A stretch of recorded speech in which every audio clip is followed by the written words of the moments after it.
मैं Mahtab Singh McGill university ਵਿੱਚ PhD ਦਾ ਵਿਦਿਆਰਥੀ ਹਾਂ ਤੇ ਨਾਲ ਸਿੱਖ ਸਟੂਡੈਂਟ ਐਸੋਸੀਏਸ਼ਨ ਵਿੱਚ ਆਪਣੀਆਂ ਸੇਵਾਵਾਂ ਨਿਭਾ ਰਿਹਾ ਹਾਂ। ਸਭ ਤੋਂ ਪਹਿਲਾਂ ਤਾਂ ਮੈਗਿਲ ਸਿੱਖ ਸਟੂਡੈਂਟ ਐਸੋਸੀਏਸ਼ਨ ਅਤੇ ਕੰਬੋਡੀਆ ਸਿੱਖ ਸਟੂਡੈਂਟ ਐਸੋਸੀਏਸ਼ਨ ਵੱਲੋਂ ਆਪ ਜੀ ਸਾਰਿਆਂ ਨੂੰ ਜੀ ਆਇਆਂ ਆਖਦਾ ਹਾਂ ਕਿ ਆਪ ਜੀ ਆਪਣੇ ਸਮੇਂ ਤੋਂ ਸਮਾਂ ਕੱਢ ਕੇ ਅੱਜ ਦੇ ਇਸ ਇਵੈਂਟ ਵਿੱਚ ਸਾਡੇ ਨਾਲ ਸ਼ਾਮਿਲ ਹੋਏ ਹੋ। ਅੱਜ ਆਪਾਂ ਇੱਕ ਬਹੁਤ ਹੀ ਮਹੱਤਵਪੂਰਨ ਵਿਸ਼ੇ ਉੱਤੇ ਜਿਹੜੀ ਆਪਣੀ ਚਰਚਾ ਕਰਨੀ ਹੈ। ਬਹੁਤੇ ਆਪ ਜੀ ਜਾਣਦੇ ਹੋਵੋਗੇ ਕਿ ਕਿਊਬੈਕ ਦੇ ਕੁਝ ਕਾਨੂੰਨ ਜਿਵੇਂ ਬਿਲ 21 ਜਾਂ ਹੋਰ ਤੁਹਾਨੂੰ ਜਿਹੜਾ ਸਿੱਖੀ ਸਰੂਪ ਹੈ ਉਹਦੇ ਉੱਤੇ ਬਹੁਤ ਵੱਡਾ ਸਵਾਲ ਖੜਾ ਕਰਦੇ ਹਨ ਤੇ ਤੁਹਾਨੂੰ ਤੁਹਾਡੇ ਬੱਚਿਆਂ ਨੂੰ ਕੰਮ ਤੇ ਸਕੂਲ ਉੱਤੇ ਸਿੱਖੀ ਪਹਿਰਾਵਾ ਦਸਤਾਰ ਕਿਰਪਾਨ ਬਾਣੀ ਨੂੰ ਜਿਹੜਾ ਪਹਿਨਣ ਤੇ ਰੋਕ ਲਗਾਉਂਦੇ ਹਨ ਤੇ ਚਿੰਤਾਜਨਕ ਮਾਹੌਲ ਜਿਹੜਾ ਕਿਊਬੈਕ 'ਚ ਬਣ ਰਿਹਾ ਇਹਦੇ ਉੱਤੇ ਚਰਚਾ ਕਰਨੀ ਬਹੁਤ ਜ਼ਰੂਰੀ ਹੈ ਤੇ ਇਸੇ ਨੂੰ ਜ਼ਰੂਰੀ ਸਮਝਦੇ ਹਾਂ ਅਸੀਂ ਸਾਡੇ ਵਿੱਚ ਅੱਜ ਉਚੇਚੇ ਤੌਰ ਤੇ ਬਹੁਤ ਹੀ ਸੂਝਵਾਨ ਦੋ ਬੁਲਾਰੇ ਪਹੁੰਚੇ ਹਨ ਜਿਹੜੇ ਕਿ ਆਪਣੀ ਹੱਡ ਬੀਤੀ ਆਪਦਾ ਐਕਸਪੀਰੀਅੰਸ ਸਾਡੇ ਨਾਲ ਅੱਜ ਸਾਂਝਾ ਕਰਨਗੇ ਤੇ ਆਪਾਂ ਇਸ ਵਿਸ਼ੇ ਉੱਤੇ ਹੋਰ ਚਰਚਾ ਕਰਾਂਗੇ। ਮੈਨੂੰ ਆਸ ਹੈ ਅੱਜ ਦੀ ਇਸ ਸ਼ਾਮ ਵਿੱਚ ਆਪਾਂ ਕੁਝ ਸਿੱਖ ਕੇ ਇਹਨਾਂ ਤੋਂ ਪ੍ਰੇਰਣਾ ਲੈ ਕੇ ਏਦਾਂ ਹੀ ਆਪਣੇ ਹੱਕਾਂ ਦੀ ਲੜਾਈ ਚੜ੍ਹਦੀ ਕਲਾ ਵਿੱਚ ਲੜਦੇ ਰਹਾਂਗੇ। ਵਾਹਿਗੁਰੂ ਜੀ ਕਾ ਖਾਲਸਾ ਵਾਹਿਗੁਰੂ ਜੀ ਕੀ ਫਤਿਹ। Vaheguru Ji Ka Khalsa, Vaheguru Ji Ki Fateh. My name is Raj Kaur. I'm also on the Sixth Student Association McGill exec team and currently studying as a nurse practitioner. So we're just going to get the event started. I just want to start talking a little bit about each of our speakers and then we'll get it going. So tonight we recognize the voices and stories that have shaped the conversation around religious freedom in Canada. We're privileged to welcome two individuals whose experiences and leadership have shaped the national conversation around religious rights in this country. One of those voices comes from a young man whose experience sparked a national debate and reaffirmed the importance of protecting every individual's right to practice their faith. It's my honor to introduce Gurbar Singh, whose case Multani versus Commission Swalar Madhvi Bourgeois became a landmark moment in legal history. Gurbar Singh stood in the center of the Supreme Court decision that upheld the right of Sikh students to wear a kirpan in schools. Joining him, we also have Baibalpreet Singh, who is the legal counsel and spokesperson for the World Sikh Organization of Canada. For years, Baisab has been at the forefront of advocating religious accommodation, human rights, and promoting understanding of Sikh identity. Today, both of their journeys represent both the personal and institutional work required to protect religious freedom. Their work has shown us that religious expression is not a privilege, but a fundamental right and freedom. So today's session, we will explore this topic and how it will influence our thoughts about the most recent Bill 21. It will be a moderated session conducted by the McGill Sixth Student Association President Sahib Gaur. But before welcoming the speakers to the stage, I would like to start the event off with Mehramat Kaur, who is working with environmental NGOs and is a journalist with Starfish Canada. And without further ado, I'll invite her to the front to share some Islam poetry. So today I will be starting with Islam poetry, and I believe poetry, Kavidya, Kavita is a strong thing. It's a rebellious action of revolt and it is really important.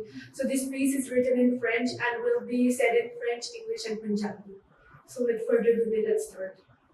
Commençons par: c'est quoi la laïcité, car c'est une nécessité de savoir cette perplexe complexité, avec toute une diversité, et je vais l'anticiper à toute authenticité, avec la simplicité pour cette chose inexpliquée. Une fois encore, de ne pas faire ça compliqué avec toute la toxicité qui vient avec le débat sur la laïcité. Donc, commençons une fois encore par c'est quoi la laïcité. So again I ask, with doubt disguised, why does this law silence certain lives? Why does it judge what's wrong with pride and push our sacred truth aside? Cette loi qui est basée sur les 4 principes suivants, suffisants, qui font du sens, qui sont une essence. Le premier est relié à la séparation de l'État et des religions, ce qui fait la révision du deuxième principe qui est explicite. La neutralité religieuse qui introduit le troisième principe empathique qui est juste pour vous et votre égalité et qui a impacté mes chers concitoyens et concitoyennes, ce qui m'amène finalement au quatrième principe qui explique la liberté de conscience et la religion constante.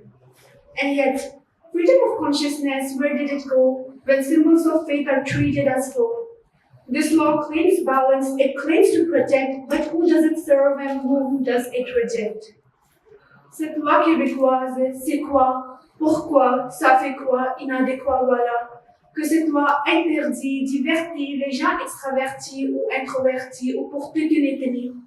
Que ce soit interdit de porter des signes religieux aux gens d'autorité, y compris les policiers, on est seul pour se débrouiller.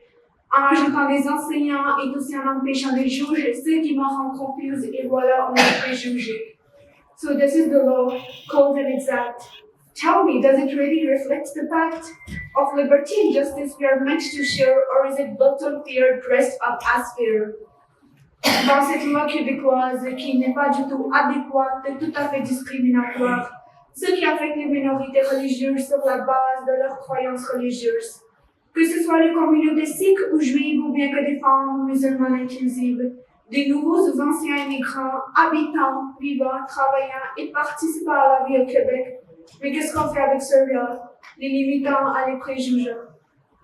But what do we say to those pushed away, to those who stay strong day after day, to those who bear their faith with love, grounded like roots guided from above? And which secularism are we talking about? This secularism far from neutrality, but instead that indeed validates the idea of a battle mentality. Now tell me, if this law means to unite, why does it push so many from sight? If consciousness is free, why place it in chains? Why leave devotion marked with stains? Maintenant, ce qui m'étonne le plus, c'est l'explication, la raison pour l'application de cette loi qui est une falsification. Si l'égalité est incluse dans ce principe empathique, pourquoi ne pas les laisser faire ce qu'ils veulent sans les faire sentir malheureux? Pourquoi ne pas donner une égalité réelle? Pourquoi ce concept inactuel? Freedom of religion, they say it remains, but only in silence with hidden chains. A freedom that comes with condition and clause. A freedom that comes with condition and clause, no longer freedom, it's a rewritten clause. Pour la liberté de conscience et la religion affectée, ce n'est juste qu'une formalité avec l'irrationalité qui n'a en réel aucune fonctionnalité, en réalité intégrée avec la banalité, tout à fait normalisée d'une inégalité, en bref, totalement déshumanisée. Si l'on veut réellement donner la liberté, pourquoi ne pas les laisser s'exprimer, ne pas les laisser cheminer sans les questionner, les laisser choisir leur chemin, leur façon, leur navire sans les trahir, finalement donner la liberté, le pouvoir détecter dans les mains de ces gens affectés. This law, how does this law affect me for my religious symbols are life-linked to my life, the responsibility I have chosen it and accepted with delight. ਇਹ ਦਸਤਾਰ ਜੋ ਗੁਰੂ ਦੀ ਬਖਸ਼ੀ ਦਾਤ ਸਦਾ ਦਰਸਾਏ ਗੁਰੂ ਹੱਥ ਸਾਡੇ ਸਿਰਾਂ ਉੱਤੇ ਕਿਰਪਾ ਨਾਲ ਜੋ ਮਿਲੀ ਦਾਤ ਸਾਨੂੰ ਕਿਵੇਂ ਲਾ ਦੇਈ ਦੁਨਿਆਵੀ ਕੰਮਾਂ ਵਾਸਤੇ ਇਹ ਦਸਤਾਰ ਹੈ ਪਹਿਚਾਨ ਖਾਸ ਸਾਡੀ ਇਹ ਇਤਿਹਾਸ ਜੋ ਹੋਵੇ ਸਾਡੇ ਦਿਲਾਂ ਅੰਦਰ ਜੋ ਗੁਰੂ ਨੇ ਬਖਸ਼ਿਆ ਇਹ ਰੂਪ ਖਾਸ ਸਾਨੂੰ ਕਿਵੇਂ ਵਿਸਾਰ ਦੇ ਇਹ ਇੱਕ ਸਵਾਸ ਅੰਦਰ ਜ਼ੁਲਮ ਦੇ ਖਿਲਾਫ ਸਦਾ ਜੂਝਦੇ ਰਹੀਏ ਧਰਮ ਤੇ ਸੱਚ ਦੇ ਰਾਹ ਤੇ ਸਦਾ ਚੱਲਦੇ ਰਹੀਏ ਗੁਰ ਪ੍ਰਸਾਦ ਕਿਰਪਾ ਤਾਰ ਮਿਹਰਬਾਨ ਪਾਤਸ਼ਾਹ ਜੀ ਕਿਰਪਾ ਬਣਾਈ ਰੱਖਣ ਸਦਾ ਆਪਣੇ ਪੱਥ ਨਿਆਰੇ ਤੇ ਇਹ ਸੰਘਰਸ਼ ਸਦਾ ਚੱਲਦਾ ਰਹੇ Now the question I leave in your hands, can you see, can you understand? This law has torn through people's souls, stripped identity and left a hole. And where is the justice that truly defends? Where is the empathy that listens, that mends? So selon vous, c'est où la reconnaissance, la bienveillance, l'empathie, la sympathie? Et maintenant, c'est ma dernière question. Mais c'est l'humanité. And now here's my final question. But where is humanity? Humanity with all its originality, personality, fully normalized, which will create a nationality with equality, morality, with a present day of sense of emotion, which in the end will create an equal and free world.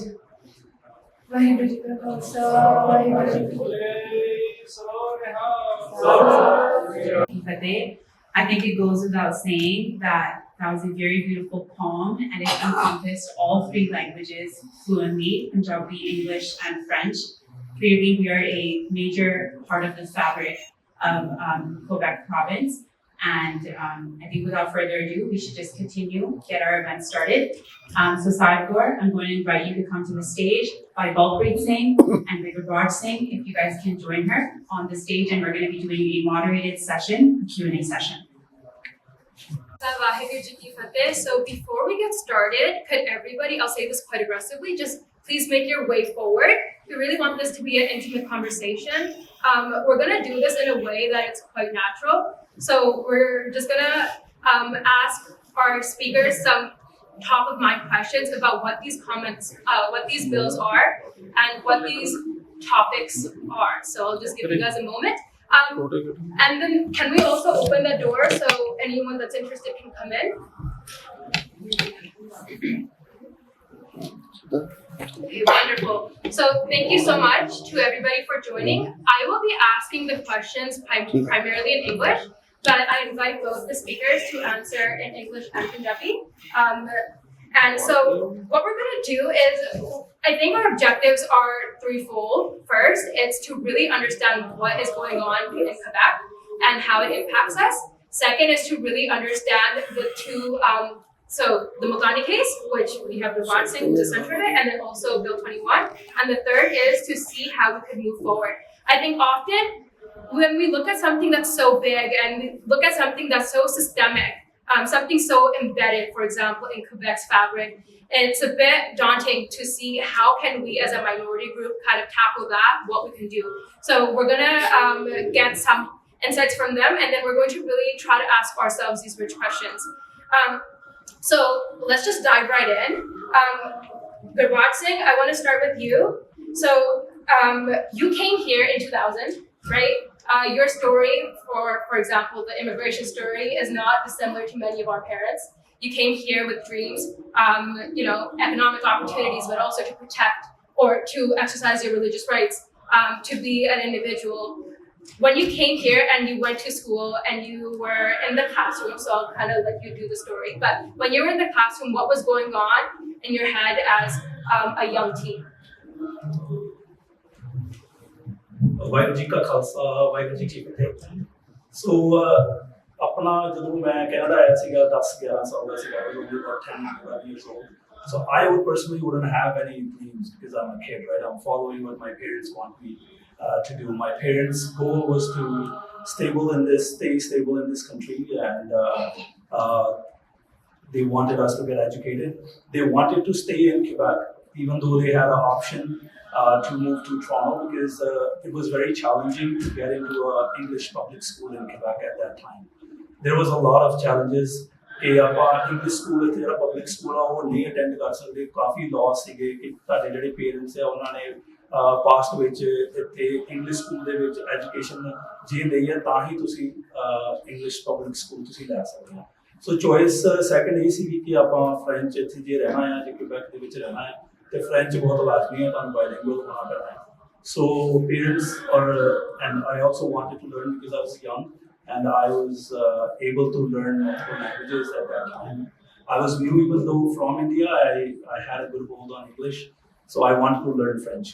So personal experience, although let's get into it. At that time, ਜਦੋਂ ਅਸੀਂ immigrate ਹੋਏ ਸੀ ਇੱਥੇ, school already started in October. So the French school didn't take me ਕਿਉਂਕਿ ਉਹਨਾਂ ਦੀਆਂ classes full ਸੀਗੀਆਂ. And only option I had that time was to attend an English private school. ਤੇ ਬਾਅਦ ਚੋਂ ਪਲਾਨ ਇਹ ਸੀਗਾ ਕਿ ਇੱਕ ਸਾਲ ਜਿਹੜਾ ਆਪਾਂ ਨਹੀਂ ਮਿਸ ਕਰਦੇ ਇੰਗਲਿਸ਼ ਪੜ੍ਹ ਕੇ ਵਾਪਸ ਫਰੈਂਚ ਸਕੂਲ ਦੇ ਵਿੱਚ ਅਗਲੇ ਸਾਲ ਅਪਲਾਈ ਕਰ ਲਾਂਗੇ। ਸੋ ਗੋਲ ਇਹੀ ਸੀਗਾ ਕਿ ਆਪਾਂ ਇੱਥੇ ਰਹੀਏ, ਫਰੈਂਚ ਸਿੱਖੀਏ, ਇੱਥੇ ਕਮਿਊਨਿਟੀ ਦੇ ਵਿੱਚ ਗਰੋ ਹੋਈਏ। ਈਵਨ ਉਦੋਂ ਜ਼ਿਆਦਾ ਜਿਹੜੀ ਡਿਮਾਂਡ ਸੀਗੀ ਲੋਕਾਂ ਦੀ ਕਿ ਜੇ ਤੁਸੀਂ ਇੱਥੇ ਪੱਕੇ ਹੋ ਗਏ ਆ ਜਾਂ ਕੈਨੇਡਾ 'ਚ ਸਿਟੀਜ਼ਨ ਆ ਜਾਂ PR ਆ ਤੇ ਅੰਟਾਰੀਓ ਚਲੇ ਜਾਓ ਕਿਉਂਕਿ ਤੁਹਾਨੂੰ ਉੱਥੇ ਓਪਰਚੁਨਿਟੀਜ਼ ਜ਼ਿਆਦਾ ਹੈ। ਬਟ ਆਪਾਂ ਫਿਰ ਵੀ ਇੱਥੇ ਰਹਿਣਾ ਪਸੰਦ ਕੀਤਾ ਕਿਉਂਕਿ ਪੇਰੈਂਟਸ ਨੂੰ ਜਾਂ ਸਾਨੂੰ ਇੱਥੇ ਥੋੜ੍ਹਾ ਜ਼ਿਆਦਾ ਫੈਮੀਲੀਅਰ ਲੱਗਿਆ, ਵਧੀਆ ਇੱਥੇ ਮਾਹੌਲ ਲੱਗਿਆ ਤੇ ਅਸੀਂ ਇੱਥੇ ਹੀ ਰਹਿਣਾ ਚਾਹੁੰਦੇ ਸੀਗੇ। ਤੇ ਗੋਲ ਵੀ ਇਹੀ ਸੀਗਾ, ਪਲਾਨ ਵੀ ਇਹੀ ਸੀਗਾ ਕਿ ਆਪਾਂ ਇੱਥੇ ਗਰੋ ਕਰਾਂਗੇ, ਇੱਥੇ ਜਿੱਦਾਂ ਵੀ ਆਪਣੀ ਲਾਈਫ ਨੂੰ ਸਟੇਬਲ establish ਕਰਾਂਗੇ। So that was the plan and that was the goal at that time. So when you were in school just a year after you came, how did this incident happen? So just as a context, I was telling my brothers, I was like, I'm so excited that we get to have Gurbat Singh, whose story, as a law student, we heard, and mostly all law students here. So I was very, very happy. And my brother was like, oh wait, I'm pretty sure that happened to me too. So there's things of that sort. And for a second there, he thought I was talking about him. So how did that situation happen, and what were the reactions that you got? Were you surprised by the initial conversation you had with the principal and teacher? So it was a normal day. I was going to in for lunch. Lunch period ਇੱਥੇ school ਘਰਾਂ ਦੇ ਲਾਗੇ ਹੁੰਦੇ ਆ, ਸੋ ਆਪਾਂ lunch ਵੇਲੇ ਮੈਂ ਘਰੇ ਜਾ ਰਿਹਾ ਸੀਗਾ। ਸੋ ਜਾਣ ਤੋਂ ਪਹਿਲਾਂ ਮੈਂ ਥੋੜਾ ਜਿਹੀ ਬਾਸਕਟਬਾਲ ਖੇਡਣ ਲੱਗ ਪਿਆ ਗਰਾਊਂਡ ਦੇ ਕੋਰਟ ਦੇ ਵਿੱਚ, ਤੇ ਮੈਂ ਟੀ-ਸ਼ਰਟ ਪਾਈ ਹੋਈ ਸੀਗੀ ਜਿਹੜੀ ਮੇਰੀ ਟੱਕ ਨਹੀਂ ਸੀਗੀ, ਪੈਂਟ ਦੇ ਵਿੱਚ ਖੁੱਲੀ ਸੀਗੀ। ਸੋ ਨਾਰਮਲੀ ਜਿੱਦਾਂ ਮੈਂ ਕਿਰਪਾਨ ਪਹਿਲਾਂ ਮੈਂ ਕੱਪੜਿਆਂ ਦੀ ਥੱਲੇ ਪਾਈ ਹੁੰਦੀ ਆ, ਉਹ ਇੱਦਾਂ ਹੀ ਪਾਈ ਹੋਈ ਸੀਗੀ, ਤੇ ਆਈ ਥਿੰਕ ਉਹ ਮਿਆਨ ਦੇ ਵਿੱਚ ਥੋੜੀ ਜਿਹੀ ਲੂਜ਼ ਹੋ ਗਈ, ਜ਼ਿਆਦਾ ਧਿਆਨ ਨਹੀਂ ਦਿੱਤਾ, ਤੇ ਖੇਡਦੇ ਖੇਡਦੇ ਉਹ ਗਰਾਊਂਡ ਦੇ ਵਿੱਚ ਹੀ ਕਿਰਪਾਨ ਦਾ ਡਿੱਗੀ ਥੱਲੇ, ਤੇ ਮੈਂ ਚੱਕੀ ਕਿਰਪਾਨ ਤੇ ਵਾਪਸ ਆਪਣੇ ਗੱਤਰੇ ਚ ਮਿਆਨ ਚ ਪਾ ਕੇ ਤੇ ਮੈਂ ਘਰ ਨੂੰ ਜਾਣ ਲੱਗ ਪਿਆ। ਤੇ ਮੇਰਾ ਇੱਕ ਫਰੈਂਡ ਪਿੱਛੋਂ ਆਇਆ, ਉਹਨੇ ਮੈਨੂੰ ਆ ਕੇ ਇਹ ਕਿਹਾ ਕਿ ਮੈਨੂੰ ਕੋਈ ਨਾ ਪੇਰੈਂਟਸ ਪੁੱਛ ਰਿਹਾ ਸੀਗਾ ਤੇਰੇ ਬਾਰੇ, ਤੇ ਮੈਂ ਉਹਨਾਂ ਨੂੰ ਦੱਸਤਾ ਕਿ ਤੂੰ ਇੱਦਾਂ ਦਾ ਤੇਰਾ ਟੀਚਰ ਹੈ। ਚਲੋ ਕੋਈ ਗੱਲ ਨਹੀਂ, ਤੇ ਉਹਨੇ ਇਹ ਨਹੀਂ ਦੱਸਿਆ ਕਿਉਂ ਪੁੱਛ ਰਿਹਾ ਸੀਗਾ। ਸੋ ਮੈਨੂੰ collectively ਯਾਦ ਹੈ, I just remember that was the conversation I had with my friend.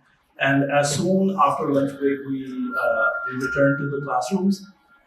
5 minute ਵੀ ਨਹੀਂ ਹੋਏ ਸੀਗੇ ਕਲਾਸ ਸ਼ੁਰੂ ਹੋਏ ਨੂੰ, ਤੇ ਮੇਰੀ ਪ੍ਰਿੰਸੀਪਲ ਕਲਾਸ 'ਚ ਆਈ, ਉਹਨੇ ਮੈਨੂੰ ਕਲਾਸ ਤੋਂ ਬਾਹਰ ਲੈ ਕੇ ਗਈ ਮੇਰੇ ਪ੍ਰੋਫੈਸਰ ਦੇ ਨਾਲ, ਤੇ ਉਹਨਾਂ ਨੇ ਗੱਲਾਂ ਕਰਨੀਆਂ ਸ਼ੁਰੂ ਕਰਤੀਆਂ। ਉਹਨਾਂ ਕੋਲ ਏਜੰਡਾ ਸੀਗਾ ਸਕੂਲ ਦਾ, ਜਿਹੜਾ ਏਜੰਡਾ ਹੁੰਦਾ ਉਹਦੇ ਤੇ terms and conditions and bylaws ਲਿਖੇ ਹੁੰਦੇ ਆ। ਉਹਦੇ 'ਚ ਇੱਕ ਬਾਇਲਾਅ ਲਿਖਿਆ ਹੋਇਆ ਸੀਗਾ ਕਿ ਵੈਪਨਸ ਆਰ ਨਾਟ ਅਲਾਉਡ। ਉਹਨਾਂ ਨੇ ਫ੍ਰੈਂਚ ਇੰਗਲਿਸ਼ ਦੋਨਾਂ 'ਚ ਪੜ੍ਹ ਕੇ ਸੁਣਾਇਆ, ਤੇ my reaction was that okay I don't have any weapon, right? So they asked me that you do have a weapon in your clothes.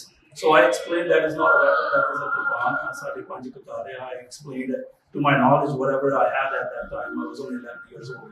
So ਜਿੰਨੀ ਕੁ ਮੇਰੀ ਨੌਲੇਜ ਸੀ ਮੇਰੇ ਕੋਲ ਆਪਣੇ ਧਰਮ ਬਾਰੇ, ਆਪਣੇ ਕਕਾਰਾਂ ਬਾਰੇ, ਮੈਂ ਉਹਨਾਂ ਨੂੰ ਸਮਝਾਉਣ ਦੀ ਕੋਸ਼ਿਸ਼ ਕੀਤੀ, ਪਰ ਉਹਨਾਂ ਨੇ ਮੈਨੂੰ ਸਿਰਫ 2 ਆਪਸ਼ਨਾਂ ਦਿੱਤੀਆਂ ਉਸ ਟਾਈਮ ਤੇ। ਇੱਕ ਆਪਸ਼ਨ ਸੀ ਕਿ that I remove my kirpan, give it to the principal and collect on my way out. ਕਿ ਜਦੋਂ ਕਲਾਸ ਖਤਮ ਹੋ ਗਈ, ਸਕੂਲ ਖਤਮ ਹੋ ਗਿਆ, ਮੈਂ ਕਿਰਪਾਨ ਉਹਦੇ ਕੋਲ ਲੈ ਕੇ ਜਾ ਸਕਦਾ ਹਾਂ, ਤੇ ਰੋਜ਼ ਇੱਦਾਂ ਕਰ ਸਕਦੇ ਹਾਂ। ਸਕੂਲ ਸ਼ੁਰੂ ਹੋਣ ਤੋਂ ਪਹਿਲਾਂ ਮੈਂ ਦੇ ਦਾਂਗਾ ਉਹਨੂੰ, ਤੇ ਸਕੂਲ ਖਤਮ ਹੋਣ ਤੋਂ ਬਾਅਦ I collect. And the other option was that I have to go home. ਸੋ ਮੈਂ ਦੋਨੋਂ ਆਪਸ਼ਨਾਂ ਚੋਂ ਮੇਰੇ ਕੋਲ ਇੱਕ ਹੀ ਚੋਇਸ ਸੀ, ਕਿਉਂਕਿ ਆਪਾਂ ਇਹੀ ਸਿੱਖਿਆ ਸ਼ੁਰੂ ਤੋਂ ਕਿ ਕਿਰਪਾਨ ਸਾਡੇ ਬੋਡੀ ਦਾ ਪਾਰਟ ਹੈ, ਸਾਡੇ ਅੰਗਾਂ ਦਾ ਪਾਰਟ ਹੈ, ਅਸੀਂ ਇਹਨਾਂ ਨੂੰ ਕਦੀ ਵਾਕ ਨਹੀਂ ਕਰਨਾ। ਸੋ ਮੈਂ ਉਹੀ ਚੋਇਸ ਆਪਣੇ ਮਾਈਂਡ ਦੇ ਵਿੱਚ ਸੀਗੀ। ਮੈਂ ਕਿਹਾ ਨਹੀਂ sorry, I am not gonna remove my kirpan, I'm gonna go home. And that's what I did. I packed my bag and I left home. And my dad was at that day, I remember he was home, and I explained, he asked me why are you home so early, and I explained that this happened, and he tried to call the principal at school. So ਉਹਨਾਂ ਨੇ ਨਹੀਂ ਮਤਲਬ ਗੱਲ ਸੁਣੀ ਉਸ time ਤੇ ਉਹ ਸਾਰਾ ਐਕਸਪੀਰੀਅੰਸ ਇਹੀ ਸੀਗਾ ਕਿ ਮਤਲਬ ਬਹੁਤ ਕੁਇਕਲੀ ਉਹ ਚੀਜ਼ ਹੋ ਰਹੀ ਸੀ। ਮੈਂ ਰਾਈਟ ਦੇ ਸਕੂਲ ਗਿਆ, ਪੇਰੈਂਟਸ ਨੇ ਟਰਾਈ ਕੀਤੀ ਸਕੂਲ ਨੂੰ ਅਪਰੋਚ ਕਰਨ ਦੀ, ਤੇ ਉਹਨਾਂ ਨੇ ਕੋਈ ਵੀ ਗੱਲ ਨਹੀਂ ਸੁਣੀ, ਕਿਉਂਕਿ ਉਹਨਾਂ ਨੂੰ ਸੀਗਾ ਕਿ ਹਾਂਜੀ ਅਸੀਂ ਡਿਸੀਜਨ ਲੈ ਲਿਆ ਆ, ਤੇ ਮਤਲਬ ਇਹਨਾਂ ਨੇ ਗਿਵ ਅਪ ਕਰ ਦੇਣਾ, they either have to remove it. I think previously ਉਹ ਨਾ ਥੋੜਾ ਜਿਹਾ ਪ੍ਰੈਜ਼ੀਡੈਂਟ ਬਿਲਡ ਹੋਇਆ ਸੀਗਾ, ਆਈ ਥਿੰਕ ਕਿ ਪਾਸਟ ਦੇ ਵਿੱਚ, ਕਿਉਂਕਿ ਉਹਨਾਂ ਨੇ ਵੱਲੋਂ ਇੱਕ ਆਪਸ਼ਨ ਆਈ ਸੀਗੀ ਕਿ ਤੁਸੀਂ ਇੱਕ ਐਜ਼ ਅ ਸਮਾਲ ਪਲਾਸਟਿਕ ਦੀ ਜਾਂ ਕੁਛ ਇੱਦਾਂ ਦਾ ਗੱਲ ਦੇ ਵਿੱਚ ਐਜ਼ ਅ ਸਿੰਬਲ ਪਾ ਦਿੰਦਾ, ਜਿਹੜਾ ਆਪਾਂ ਦੇਖਿਆ ਆ ਆਪਣੀ ਕਮਿਊਨਿਟੀ ਦੇ ਵਿੱਚ ਲੋਕੀ ਖੰਡਾ ਜਾਂ ਨਿੱਕੀ ਜਿਹੀ ਕਿਰਪਾਨ ਪਾ ਲੈਂਦੇ ਆ। ਸੋ ਆਈ ਥਿੰਕ ਉਹ ਆਪਸ਼ਨ ਉਹਨਾਂ ਨੇ ਦਿੱਤੀ, ਬਟ ਉਹ ਸਾਡੇ ਲਈ ਕੋਈ ਆਪਸ਼ਨ ਨਹੀਂ ਸੀ, ਕਿਉਂਕਿ ਉਹ ਕਿਰਪਾਨ ਨਹੀਂ ਹੈਗੀ। ਆਪਾਂ ਇਵਨ ਤੋਂ ਇਹਨੂੰ ਸਿੰਬਲਾਈਜ਼ ਕਰਦੇ ਹਾਂ, but still it is part the way we have to see the way it is. We cannot just change, ਆਪਣੇ ਕਕਾਰ ਚੇਂਜ ਨਹੀਂ ਕਰ ਸਕਦੇ ਕਿਸੇ ਹੋਰ ਨੂੰ ਅਕੋਮੋਡੇਟ ਕਰਨ ਵਾਸਤੇ। ਸੋ ਅਸੀਂ ਉਹ ਆਪਸ਼ਨ ਨਹੀਂ ਲਈ, ਤੇ ਸੈਕਿੰਡ ਆਪਸ਼ਨ ਉਹ ਤੋਂ ਬਾਅਦ ਇਹ ਸੀ ਕਿ ਫਾਦਰ ਸਾਹਿਬ ਨੇ ਇੱਥੇ ਦੀ ਮੌਜੂਦਾ ਗੁਰਦੁਆਰਾ ਪ੍ਰਬੰਧਕ ਕਮੇਟੀ ਨਾਲ ਅਪਰੋਚ ਕੀਤੀ, ਤੇ ਉਹਨਾਂ ਦੇ ਨਾਲ ਗੱਲ ਕੀਤੀ। ਉਹਨਾਂ ਨੇ ਫਿਰ ਸੁਝਾਅ ਦਿੱਤਾ ਕਿ ਆਪਾਂ ਐਜ਼ ਅ ਕਮਿਊਨਿਟੀ ਦੇ ਜਿਹੜੇ ਲੀਡਰਸ ਹੈਗੇ ਆ, ਕਮੇਟੀ ਦੇ ਮੈਂਬਰਸ ਨੇ ਤੇ ਫੈਮਿਲੀ ਮੈਂਬਰਸ ਨੇ, ਹੋਰ ਜਿਹੜੇ ਉਸ ਟਾਈਮ ਤੇ ਮੌਜੂਦਾ ਸਟੂਡੈਂਟ ਸੀਗੇ ਜਿਹੜੇ ਯੂਨੀਵਰਸਿਟੀ ਲੈਵਲਸ ਤੇ ਪੜ੍ਹ ਰਹੇ ਸੀਗੇ, ਉਹਨਾਂ ਵਿੱਚੋਂ ਇੱਕ ਨਾਮ ਮੈਨੂੰ ਰਾਈਟ ਨਾਓ ਯਾਦ ਆ ਰਿਹਾ, ਸੰਦੀਪ ਸਿੰਘ ਜੀ ਹੈਗੇ ਸੀਗੇ, ਉਹਨਾਂ ਨੂੰ ਅਪਰੋਚ ਕੀਤੀ। ਸੋ ਸਾਰੇ ਐਜ਼ ਅ ਕਮਿਊਨਿਟੀ ਆਪਾਂ ਸਕੂਲ ਗਏ, ਕਾਫੀ ਘੰਟਾ ਆਈ ਥਿੰਕ ਆਲਮੋਸਟ ਮੀਟਿੰਗ ਉਹਨਾਂ ਨਾਲ ਹੋਈ, ਐਕਸਪਲੇਨ ਕੀਤਾ ਉਹਨਾਂ ਨੂੰ, ਤੇ ਉਹਨਾਂ ਨੇ ਕੋਈ ਵੀ ਗੱਲ ਨਹੀਂ ਸੁਣੀ। ਉਹਨਾਂ ਨੇ ਮਤਲਬ ਐਟ ਦੀ ਐਂਡ ਉਹਨਾਂ ਦਾ ਇਹ ਡਿਸੀਜਨ ਸੀਗਾ ਕਿ ਨਹੀਂ, ਆਪਾਂ ਨਹੀਂ ਇਸ ਚੀਜ਼ ਨੂੰ ਅਲਾਉ ਕਰਨਾ। ਤੇ ਫਿਰ ਇੱਕ ਇੰਡੀਵਿਜੂਅਲ ਉਸ ਟਾਈਮ ਤੇ ਕਮੇਟੀ ਨਾਲ ਜੁੜੇ ਹੋਏ ਸੀਗੇ, ਸਰਦਾਰ ਮਨਜੀਤ ਸਿੰਘ ਜੀ, ਤੇ ਉਹਨਾਂ ਨੇ ਸੁਝਾਅ ਦਿੱਤਾ ਕਿ ਉਸ ਟਾਈਮ ਤੇ ਹਿਊਮਨ ਰਾਈਟਸ ਦਾ ਇੱਕ ਕਾਫੀ ਮੰਨੇ ਲਾਇਰ ਸੀਗੇ, ਕਿ ਉਹਨਾਂ ਨੇ 1-2 ਕੇਸ ਉਸ ਟਾਈਮ ਤੇ ਹੈਂਡਲ ਕੀਤੇ ਹੋਏ ਸੀਗੇ, ਜੂਲੀਅਸ ਗ੍ਰੇ ਉਹਦਾ ਨਾਮ, ਤੇ ਅਸੀਂ ਉਹਨਾਂ ਨੂੰ ਅਪਰੋਚ ਕੀਤਾ ਤੇ ਫਿਰ ਉੱਥੋਂ ਇਹ ਸਾਰੀ ਅੱਗੇ ਜਿਹੜੀ ਲੀਗਲ ਜਿਹੜਾ ਪ੍ਰੋਸੈਸ ਸ਼ੁਰੂ ਹੋਇਆ। So the legal process started with the Superior Court, then Court of Appeal, and then Supreme Court. Supreme Court ruled in your favor. The issue was between religious freedom and safety. So the school board's concern was wearing a kirpan, Gurmat Singh, was kind of infringing upon the safety protocols that were in force there. So the question was, is he able to exercise his religious freedom? Bhagwat Singh, what impact did this have, like the ruling? And why is it such a prominent case? Like, why is it considered a landmark case? And what did this case give not only to Sikh students, so not just that we are all able to wear kirbans here in Quebec, but what did it give to Canadians? Waheguru ji ਕਾ ਖਾਲਸਾ ਵਾਹਿਗੁਰੂ ਜੀ ਕੀ ਫਤਿਹ। ਸੋ ਇਹ ਜਦੋਂ case 2006 ਦੇ ਵਿੱਚ ਇਹਦਾ decision ਆਇਆ ਤਾਂ ਉਸ time ਮੇਰਾ ਵੀ ਕਿਰਪਾਨ ਦਾ ਕੇਸ ਚੱਲ ਰਿਹਾ ਸੀ ਡੀਆਰਐਲ ਦੇ ਨਾਲ। ਸੋ ਮੈਂ ਆਟਵਾ ਲਾਅ ਸਕੂਲ ਦੇ ਤੌਰ ਤੇ ਪੜ੍ਹ ਰਿਹਾ ਸੀ ਤੇ ਮੇਰੇ ਨਾਲ ਵੀ ਕੁਝ ਇਹੋ ਜਿਹਾ ਇੰਸੀਡੈਂਟ ਹੋਇਆ ਕਿ ਮੈਂ ਆਟਵਾ ਜਾ ਰਿਹਾ ਸੀ ਟੋਰਾਂਟੋ ਤੋਂ, ਮੈਨੂੰ ਦੇਖ ਕੇ ਮੇਰੀ ਕਿਰਪਾਨ ਉਹਨਾਂ ਨੇ ਕਿਸੇ ਨੇ ਦੇਖ ਲਈ ਤੇ ਉਹਨਾਂ ਨੇ ਸਿਕਿਉਰਿਟੀ ਕਾਲ ਕਰਕੇ ਮੈਨੂੰ ਟ੍ਰੇਨ ਤੋਂ ਉੱਤੇ ਲਹਾ ਲਿਆ ਤੇ ਉਹਨਾਂ ਨੇ ਫਿਰ ਕਿਹਾ ਕਿ ਨਹੀਂ ਸਾਨੂੰ ਪਤਾ ਨਹੀਂ ਇਸ ਬਾਰੇ ਕੀ ਕਰੀਏ ਤੇ ਅਸੀਂ ਫੈਸਲਾ ਲਵਾਂਗੇ, ਪਰ ਅਗਲੀ ਜਿਹੜੀ ਟ੍ਰੇਨ ਹੋਊਗੀ ਉਹ ਉੱਤੇ ਚੜ੍ਹ ਜਾਏਗੀ ਤੇ ਤੈਨੂੰ ਫਰਸਟ ਕਲਾਸ ਬਿਠਾ ਦਾਂਗੇ। ਮੈਂ ਕਿਹਾ ਠੀਕ ਹੈ, ਤੁਹਾਨੂੰ ਫਰਸਟ ਕਲਾਸ ਬਿਠਾਤਾ। ਮੈਂ ਆਟਵਾ ਪਹੁੰਚ ਗਿਆ ਤੇ ਮੈਨੂੰ ਹੈਰਾਨੀ ਇਸ ਚੀਜ਼ ਤੋਂ ਹੋਈ ਕਿ ਮੇਰੀ ਕਿਰਪਾਨ ਕਰਕੇ ਇੱਕ ਕੰਪਲੇਂਟ ਹੋਈ ਹੈ, ਪਰ ਫਰਸਟ ਕਲਾਸ ਦੇ ਡੱਬੇ ਦੇ ਵਿੱਚ ਹਰੇਕ ਮੀਲ ਦੇ ਵਿੱਚ ਇੱਕ ਸਟੇਕ ਨਾਈਫ ਦਿੱਤਾ ਜਾਂਦਾ ਹੈ। ਸੋ ਹਰੇਕ ਪੈਸੇਂਜਰ ਕੋਲ ਇੱਕ ਨਾਈਫ ਹੁੰਦਾ ਹੈ। ਚਲੋ 2-3 ਹਫ਼ਤਿਆਂ ਬਾਅਦ ਮੈਂ ਆਟੋ ਤੋਂ ਵਾਪਸ ਟੋਰਾਂਟੋ ਜਾਣਾ ਸੀ, ਬਿਲਕੁਲ ਉਹੀ ਹੋਇਆ ਕਿ ਸਿਕਿਉਰਿਟੀ ਨੂੰ ਉਤਾਰਦਾ ਤੇ ਉਹਨਾਂ ਨੇ ਮੈਨੂੰ ਦੱਸਿਆ ਕਿ ਸਾਡਾ ਹੁਣ ਫੈਸਲਾ ਹੋ ਚੁੱਕਾ ਹੈ, ਤੂੰ ਕਿਰਪਾਨ ਟ੍ਰੇਨ ਦੇ ਉੱਤੇ ਨਹੀਂ ਪਾ ਸਕਦਾ। ਸੋ ਉਹ ਕੰਪਲੇਂਟ ਮੈਂ as a law student Canadian human rights commission ਦੇ ਵਿੱਚ ਮੈਂ ਫਾਈਲ ਕੀਤੀ ਸੀ ਤੇ ਉਹ ਸਾਰਾ ਜਿਹੜਾ ਕੇਸ ਸੀਗਾ ਉਹ ਇਸ ਦੇ ਉੱਤੇ ਹਿੰਜ ਕਰ ਰਿਹਾ ਸੀ ਕਿ ਸੁਪਰੀਮ ਕੋਰਟ ਗੁਰਬਾਜ ਸਿੰਘ ਵਾਲੇ ਕੇਸ 'ਚ ਕੀ ਡਿਸਾਈਡ ਕਰੇ। ਤੇ ਮੇਰੇ ਮਨ 'ਚ ਇਹੀ ਹੁੰਦਾ ਸੀ ਕਿ ਜੇ ਕਿਤੇ ਸੁਪਰੀਮ ਕੋਰਟ ਨੇ ਕਿਰਪਾਨ ਦੇ ਉੱਤੇ ਪਾਬੰਦੀ ਲਾਤੀ ਤਾਂ ਸਾਡਾ ਬਣੂਗਾ ਕੀ, ਕਿਉਂਕਿ ਕਿਰਪਾਨ ਤੋਂ ਬਿਨਾਂ ਆਪਾਂ ਇੱਥੇ ਐਗਜ਼ਿਸਟ ਨਹੀਂ ਕਰ ਸਕਦੇ, ਇਹ ਤਾਂ ਗੁਰੂ ਦਾ ਹੁਕਮ ਹੈ। ਬਟ ਗੱਲ ਇਹ ਬਣੀ ਕਿ ਯੂਨੈਨਿਮਸ ਡਿਸੀਜਨ 9-0 ਸੁਪਰੀਮ ਕੋਰਟ ਨੇ ਕਿਹਾ ਕਿ ਨਹੀਂ, ਕਿ ਕਿਰਪਾਨ ਪਾਉਣ ਦਾ ਇਹਨਾਂ ਨੂੰ ਹੱਕ ਹੈਗਾ ਹੈ। ਤੇ ਉਹਨਾਂ ਨੇ ਕਿਸ ਤਰ੍ਹਾਂ ਐਨਾਲਿਸਿਸ ਕੀਤਾ ਬੜਾ ਜ਼ਰੂਰੀ ਹੈ। ਉਹਨਾਂ ਨੇ ਕਿਹਾ ਕਿ ਸਕੂਲ ਦੇ ਵਿੱਚ ਜੇ ਤੁਸੀਂ ਆਮ ਆਬਜੈਕਟ ਜਿਹੜੇ ਨੇ ਉਹ ਦੇਖੋ, ਉਹਦੇ ਵਿੱਚ ਬੇਸਬਾਲ ਬੈਟ ਵੀ ਤੁਹਾਨੂੰ ਮਿਲ ਜੂਗਾ, ਐਗਜ਼ੈਕਟੋ ਨਾਈਫ ਵਗੈਰਾ ਉਹਦੀਆਂ ਚੀਜ਼ਾਂ ਵੀ ਹੁੰਦੀਆਂ ਨੇ, ਕੁਝ ਹੋਰ ਨਹੀਂ ਤਾਂ ਕੋਈ ਕੱਚ ਦੀ ਬੋਤਲ ਕੋਈ ਤੋੜ ਕੇ ਕੋਈ ਯੂਜ਼ ਕਰਨਾ ਚਾਹੇ ਤਾਂ ਉਹ ਵੀ ਯੂਜ਼ ਕਰ ਸਕਦਾ।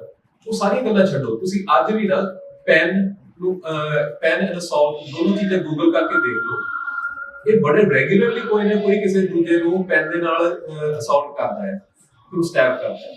ਪਰ ਅੱਜ ਤੱਕ ਆਪਾਂ ਸੁਣਿਆ ਨਹੀਂ ਕਿ ਪੈਨ ਦੇ ਉੱਤੇ ਕੋਈ ਪਾਬੰਦੀ ਲੱਗੀ ਹੈ, ਕੋਈ ਪੈਨ ਨੂੰ ਕੋਈ ਵੈਪਨ ਵੀ ਨਹੀਂ ਸਮਝਦਾ।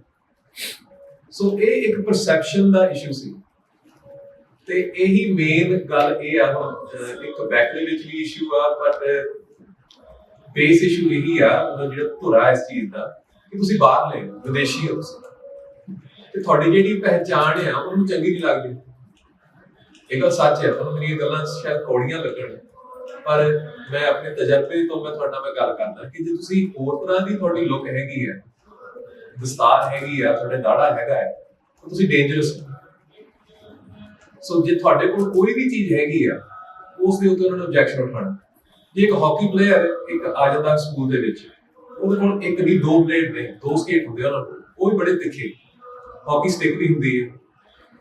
ਪਰ ਕਦੇ ਅੱਜ ਤੱਕ ਕਿਸੇ ਨੇ ਪੁਲਿਸ ਨੂੰ ਨਹੀਂ ਫੋਨ ਕੀਤਾ ਕਿ ਸਾਡੇ ਸਕੂਲ ਇੱਕ ਹਾਕੀ ਪਲੇਅਰ ਆ ਗਿਆ, ਕਿ ਫਿਗਰ ਸਕੇਟਿੰਗ ਕਰਨ ਵਾਸਤੇ ਇੱਕ ਕੁੜੀ ਆਪਣੇ ਸਟੇਟਸ ਸਕੂਲ ਲੈ ਕੇ ਆਉਂਦੀ ਆ, ਤੇ ਉੱਤੇ ਪੁਲਿਸ ਦਾ ਕਾਲ ਨਹੀਂ ਹੁੰਦੀ। ਪਰ ਸਾਡੀ ਜਿਹੜੀ ਪਹਿਚਾਣ ਹੈਗੀ ਆ ਉਹ ਇਹਨਾਂ ਵਾਸਤੇ ਵਿਦੇਸ਼ੀ, ਸੋ ਇਸ ਕਰਕੇ ਸਾਡੀ ਜਿਹੜੀ ਪਹਿਚਾਣ ਹੈ ਉਹ ਆਟੋਮੈਟਿਕਲੀ ਉਹ ਸ਼ੱਕ ਦੇ ਨਜ਼ਰੀਏ ਦੇ ਵਿੱਚ ਆ ਜਾਂਦੀ ਹੈ। ਬਟ ਇਹ ਜੋ ਸੁਪਰੀਮ ਕੋਰਟ ਨੇ ਫੈਸਲਾ ਕੀਤਾ ਸੀ, ਇਹ ਬੜਾ ਸੁਲਝਿਆ ਹੋਇਆ ਫੈਸਲਾ ਸੀ ਕਿ ਤੁਸੀਂ ਰਿਸਕ ਨੂੰ ਦੇਖੋ, ਬੰਦਾ ਨਾ ਦੇਖੋ। ਤੇ ਇਹਦੇ ਕਰਕੇ ਸਾਡੇ ਵਾਸਤੇ ਮੇਰਾ ਜਿਹੜਾ ਕੇਸ ਸੀ ਉਸ ਤੋਂ ਬਾਅਦ ਬਿਲਕੁਲ ਸੈਟਲ ਹੋ ਗਿਆ ਸੀ, ਉਹ ਉਸੇ ਵੇਲੇ ਮੰਨ ਗਏ, ਕੋਈ ਆਰਗੂਮੈਂਟ ਨਹੀਂ ਸੀ ਰਹੇ।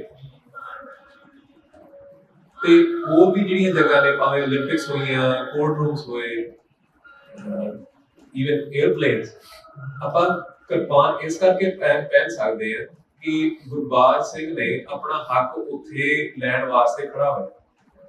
ਤੇ ਇਹ ਵੀ ਮੈਂ ਬਹੁਤ ਦੇਖਦਾ ਕਿਉਂਕਿ ਮੈਨੂੰ 16 ਸਾਲ ਹੋ ਗਏ ਕੰਮ ਕਰਦੇ ਕਿ ਜਦੋਂ ਸਾਡੇ ਉੱਤੇ ਕੋਈ ਇਹ ਕਹਿੰਦਾ ਹੈ ਕਿ ਤੂੰ ਇਹ ਪਾ ਨਹੀਂ ਸਕਦਾ, ਸਾਡੇ ਵਿੱਚ ਬਹੁਤ ਨੇ ਤੇ ਮੈਂ ਸਮਝਦਾ ਵੀ ਹਾਂ ਜਿਹੜੇ ਉਸ ਚੀਜ਼ ਨੂੰ ਐਕਸੈਪਟ ਕਰ ਕੰਪਰੋਮਾਈਜ਼ ਕਰ ਲੈਂਦੇ, ਭਾਵੇਂ ਉਹ ਦਸਤਾਰ ਦਾ ਹੋਵੇ, ਭਾਵੇਂ ਦਾੜੀ ਦਾ ਹੋਵੇ, ਭਾਵੇਂ ਕਿਰਪਾਨ ਦਾ। ਮੈਂ ਤੁਹਾਨੂੰ ਐਗਜ਼ਾਮਪਲ ਦੇ ਦਿੰਦਾ, BC ਚ ਬਹੁਤ ਵੱਡਾ ਸ਼ਹਿਰ ਹੈ ਟੈਰਿਸ, ਉੱਥੋਂ ਦੇ ਜਿਹੜੇ EMPLOYE ਨੇ ਉਹਨਾਂ ਨੂੰ ਕਲੀਨ ਸ਼ੇਵ ਹੋਣ ਵਾਸਤੇ ਹੁਕਮ ਆ ਗਿਆ, ਨਵੀਂ ਮੈਨੇਜਰ ਆ ਗਈ ਕਹਿੰਦੀ ਤੁਸੀਂ ਕਲੀਨ ਸ਼ੇਵ ਹੋ ਜਾਓ।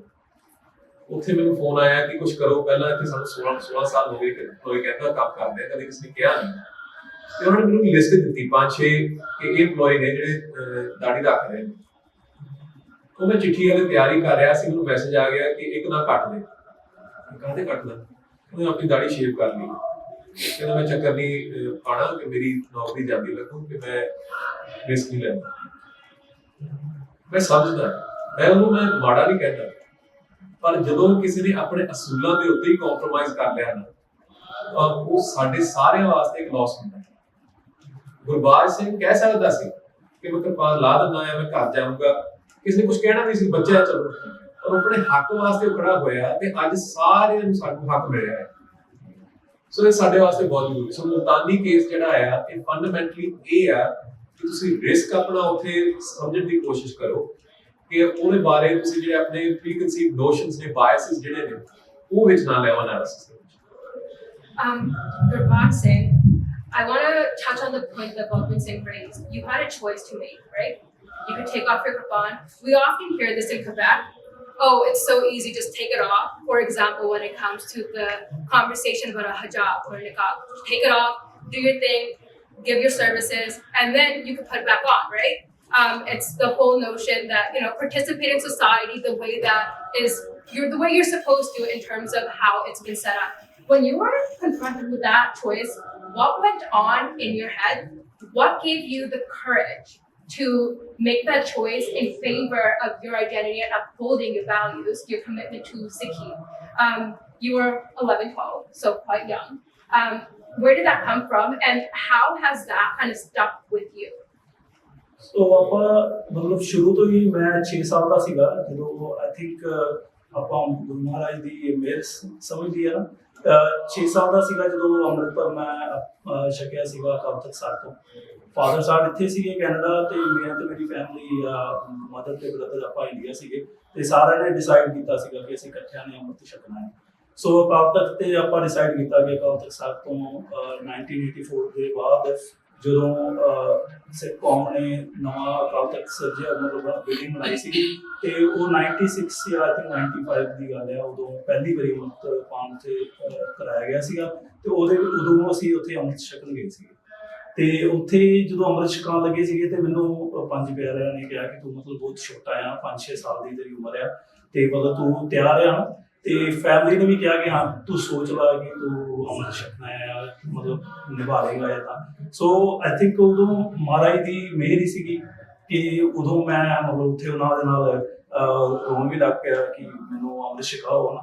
ਤੇ ਉਹਨਾਂ ਨੇ ਪੰਜ ਪਿਆਰਿਆਂ ਨੇ ਮੈਨੂੰ ਅੱਗੇ ਹੋ ਕੇ ਅੰਮ੍ਰਿਤ ਛਕਾਇਆ ਤੇ ਉਹਨਾਂ ਨੇ ਉਹੀ ਚੀਜ਼ ਆਪਾਂ ਉਦੋਂ ਤੋਂ ਲੈ ਕੇ ਫਿਰ ਜਦੋਂ ਤੱਕ ਆ ਕੇਸ ਹੋਇਆ ਆਪਾਂ ਬਹੁਤ ਇਤਿਹਾਸ ਪੜ੍ਹਿਆ। ਇੰਡੀਆ ਦੇ ਵਿੱਚ ਮੈਂ 6ਵੀਂ ਤੱਕ ਪੜ੍ਹਿਆ ਸੀਗਾ, ਉੱਥੇ ਸ਼੍ਰੀ ਗੁਰੂ ਹਰਕ੍ਰਿਸ਼ਨ ਪਬਲਿਕ ਸਕੂਲ ਦੇ ਵਿੱਚ ਮੈਂ ਸਟੱਡੀ ਕੀਤੀ ਸੀਗੀ ਤੇ ਥੋੜਾ ਬਹੁਤਾ ਉਹਨਾਂ ਨੇ ਇਤਿਹਾਸ ਜਿਹੜਾ ਮੇਰੇ ਮਾਈਂਡ ਦੇ ਵਿੱਚ ਸੀਗਾ ਕਿ ਸਾਡੇ ਸਾਹਿਬਜ਼ਾਦੇ ਨਾਲ ਕੀ ਹੋਇਆ, ਆਪਾਂ ਨੂੰ ਸਿੱਖੀ ਕਿੱਦਾਂ ਮਿਲੀ ਆ। ਫਿਰ ਜਦੋਂ ਇੱਥੇ 1 ਸਾਲ ਆਲਮੋਸਟ 1 ਸਾਲ ਤੋਂ ਬਾਅਦ ਸਾਰਿਆਂ ਨੂੰ ਵੱਧ ਜਿਹੜੀ ਐਜੂਕੇਸ਼ਨ ਮੈਨੂੰ ਆਪਣੇ ਧਰਮ ਬਾਰੇ ਮਿਲੀ ਉਹ 1 ਸਾਲ ਦੇ ਵਿੱਚ 2000 ਤੋਂ ਲੈ ਕੇ 2001 ਤੱਕ ਜਦੋਂ ਮੈਂ ਇੰਗਲਿਸ਼ ਸਕੂਲ 'ਚ ਪੜ੍ਹ ਰਿਹਾ ਸੀਗਾ ਉਦੋਂ ਮਿਲੀ। ਕਿਉਂਕਿ ਇੱਥੇ ਦਾ ਜਿਹੜਾ ਫਾਦਰ ਸਾਹਿਬ ਦਾ ਜਿਹੜਾ ਫਰੈਂਡ ਸਰਕਲ ਸੀਗਾ ਉਹ ਸਾਰਾ ਇਸੇ ਚੀਜ਼ਾਂ ਦੇ ਉੱਤੇ ਸੀਗਾ। ਸਾਨੂੰ ਆਪਣੇ ਹੱਕ ਕਿੱਦਾਂ ਲੈਣੇ ਆ, ਸਾਨੂੰ ਹੱਕ ਕਿੱਦਾਂ ਮਿਲੇ, ਆਪਾਂ ਕਿੱਦਾਂ ਦੀ ਫਾਈਟ ਇੰਡੀਆ ਦੇ ਵਿੱਚ ਕੀਤੀ ਹੋਈ ਆ, ਉਹ ਸਾਰੀ ਚੀਜ਼ ਮੈਂ ਇੱਥੇ ਆ ਕੇ ਉਸੇ 1 ਸਾਲ ਦੇ ਦੌਰਾਨ ਮਤਲਬ ਮੈਨੂੰ ਕਾਫੀ ਨੌਲੇਜ ਮਿਲੀ। ਐਂਡ ਆਈ ਥਿੰਕ ਉਹ ਚੀਜ਼ ਜਦੋਂ ਇਹ ਡਿਸੀਜ਼ਨ ਲੈਣ ਦਾ ਟਾਈਮ ਆਇਆ ਸੀਗਾ ਉਹ ਚੀਜ਼ ਸਟਿਕ ਕੀਤੀ ਕਿ ਆਪਾਂ ਬਹੁਤ ਕੁਰਬਾਨੀਆਂ ਕੀਤੀਆਂ, ਬਹੁਤ ਸੈਕਰੀਫਾਈਸ ਕੀਤੇ ਹੋਏ ਆ ਪਾਸਟ ਦੇ ਵਿੱਚ। ਤੇ ਉਸ ਟਾਈਮ ਤੇ ਉਹ ਚੀਜ਼ ਨਹੀਂ ਪਲੇ ਕਰ ਰਹੀ ਸੀਗੀ ਬਟ ਆਈ ਥਿੰਕ ਉਹ ਡਿਸੀਜ਼ਨ ਲੈਣ ਵਿੱਚ ਉਹ ਜਿਹੜੀ ਐਜੂਕੇਸ਼ਨ ਨੇ ਕਾਫੀ ਮੈਨੂੰ ਸਪੋਰਟ ਕੀਤਾ।